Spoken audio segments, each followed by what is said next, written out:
she's so fine. Hell of a blows my mind. Hell of a lights my day. What's good, guys? This article came out on February the 25th regarding David Mack, who was the 12-year-old who was found shot in the cutaway right around the corner from his house in Atlanta. I did a video on him, I think it was last week. He was found on February the 12th, if I'm not mistaken. February 10th.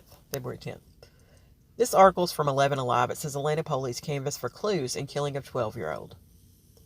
David Mack was found shot to death in a wooded area of southwest Atlanta on February the 10th. Atlanta police are canvassing the area where 12-year-old David Mack was found shot to death earlier this month in a continued search for insights into the case. David Mack was found on February the 10th in a wooded area of southwest Atlanta. He had been reported missing by his family the previous night after he told his grandmother he was going to play with some friends that afternoon and did not return. Tragically, he never made it to his friend's home. He FaceTimed his friend and said that he was going somewhere else in the neighborhood. The friend asked if he could join. Quote, he said all he saw was David's face, but he heard somebody say no, end quote. Glenda Mack, the 12-year-old's grandmother, said. Atlanta police on Thursday afternoon returned to the area around Shirley Street where he was found looking for clues. David's grandmother has been left to grieve his loss and to raise money for the young middle school student's burial. This is a picture, or pictures rather, plural, of the canvas that they did in that neighborhood.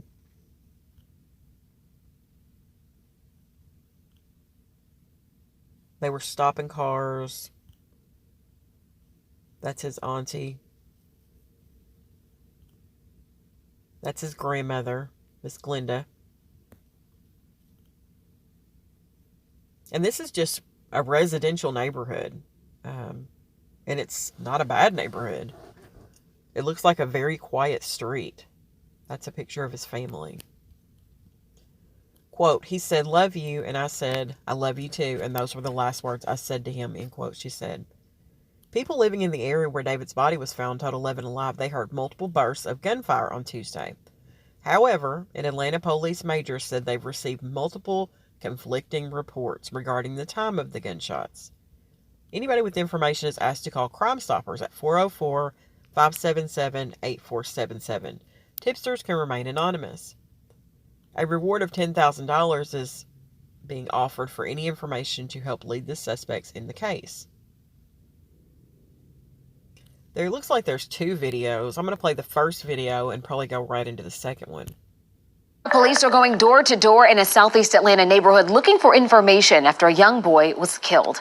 It's been just over 2 weeks since David Mack's body was discovered not far from his family's home, but so far no one has been arrested. Hope Forward is joining us now live from that neighborhood. Hope, what can you tell us? Well, Chief Rodney Bryan says this canvass is an example of how diligently they are working to find David Mack's murderer. APD just split off into groups a few minutes ago to go throughout the neighborhood, handing out pamphlets, trying to find any and all information they can. There's dozens of officers on foot, on horseback, on motorcycle. You probably even hear that helicopter above me right now. They're trying to cover as much ground as possible. Now, before the canvass started, we did hear from some detectives. They're hoping to find people who can recall seeing David or seeing anything suspicious around the time of 3 p.m. on February 9th and into the evening. Now, that 3 p.m. time frame, that's important because that is the last time his grandmother saw David. She left to run an errand. He called her 40 minutes later to ask if he could play football with his friends. He said, I love you. And that was the last time she heard from her grandchild. And she told us that's the part she misses the most. I loved him, and it wasn't a day go by that he didn't tell me that he loved me. I miss that most of all. My nephew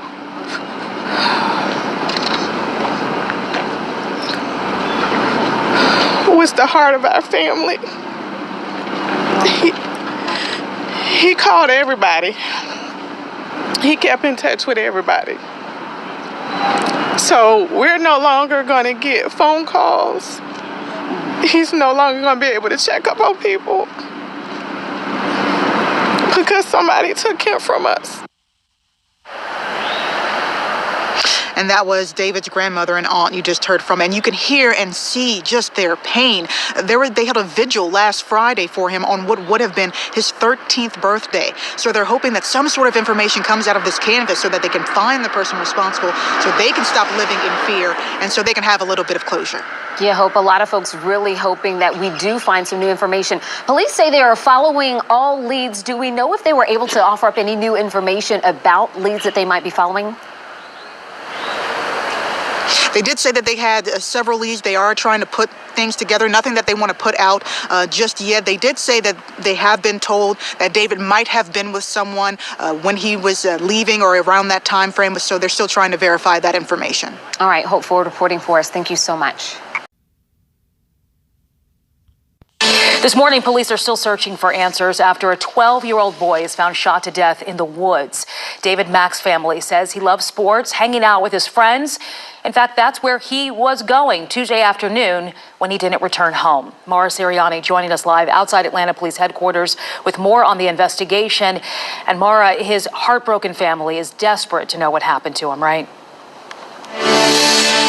Sheba, they are heartbroken, really, to say the least here. They are so confused about who would want to hurt a little boy. Now, we spoke with David's grandmother yesterday, and she's basically at this point just begging for anyone, pleading for anyone who knows anything about this case to come forward, tell what you know to Atlanta police. They also say that the little boy went to go play football with a friend. This was Tuesday, and when he didn't return home by sundown, that is when they called 911. And Wednesday afternoon, David was found shot to death by his family members. Found him in a wooded area behind a vacant home not too far from where he lives.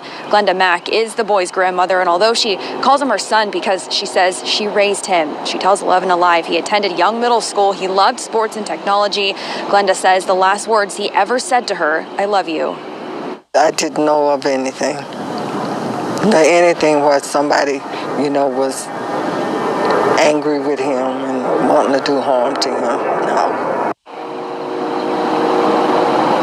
Meanwhile, here at APD headquarters, they say they're getting some conflicting reports about when exactly those gunshots were heard in the neighborhood. They are following up on some leads, but if you have any information, you're asked to call Crime Stoppers. Yeah, now is not the time to be silent. Mara, thank you. We'll keep following this investigation. There is a $10,000 reward on the table regarding David Mack. But here's my thing. Even if they had conflicting reports regarding the gunshots, he was found shot, period. Anybody that was hearing gunshots, any of that needs to be checked out. I'm assuming they're checking all those leads, regardless of conflicting reports. There was a gunshot. He was shot, and period. And on period, that's it. Let's take a closer look at this neighborhood using Google Maps, because I kind of feel like I know where this area is, and I want to take a little closer look at it, because this story here, it says the APD said they responded to Shirley Street in the Cascade Road neighborhood around 1:48 p.m. on Wednesday. The family had been out canvassing the area looking for David and found him dead in the woods near their home. There is a trail near the creek, according to police. And I think I know where that's at, so I want to show it. And, of course, show these images of him as well.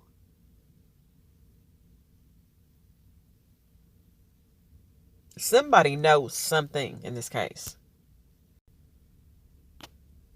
So this is...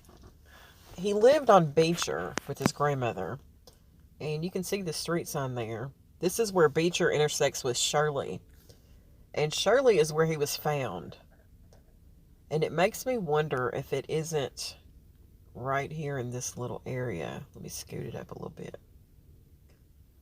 In this little wooded area right here.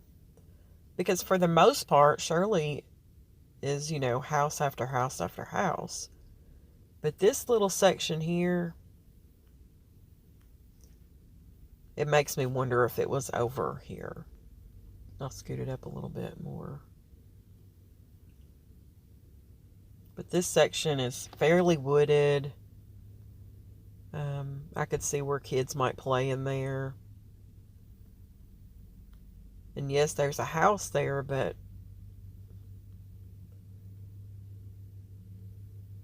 and then the other side of the street as well. It looks like there's a fence that runs right there. But this is the only wooded section that I saw anyways on Shirley Street. And I can see kids playing there. I definitely used to do it when I was a kid.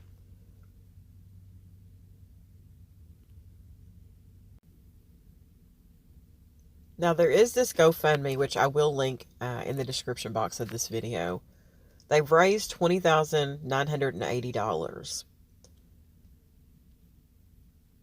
They've turned off the, you can't donate to it anymore, so I guess I won't put it in the link in there, but they did raise $20,000 for, or 21 roughly, for his homegoing. And his grandmother organized this event. And she wrote, David was taken from us too soon. However, we have a lifetime of memories of him being a prankster, always looking for a good laugh and to put a smile on our faces. He always wanted to work with technology and play football. David loves YouTube, as most young children, full of life with many aspirations and dreams. We love and we will miss him greatly. She did an update on the 20th and said, thank you to everyone for your amazing consideration and kind-heartedness. Your support and contributions during this difficult time have meant more to me and my family than you could ever possibly imagine. With the help of all of you, we have successfully reached our goal. At this time, we ask that anyone else who wishes to contribute do so with Crime Stoppers Atlanta. Then they redacted the phone number. It says any further donations would aid in the reward and finding the individuals responsible for David's death. As a community, we will come together to continue to fight for justice so this never happens to any other family. Kind regards, Glenda Mack. She received 446 donations. Somebody knows something in this case. It just bugs the shit out of me. This 12-year-old couldn't have possibly done anything to make someone want to do this to him. You know, I don't know if it was another kid in the neighborhood, if he was abducted and taken there and shot. I don't know, but somebody knows something. And I'm going to continue to cover this case until we find out who did it. Thanks for watching, guys. I appreciate it. You guys have a great day.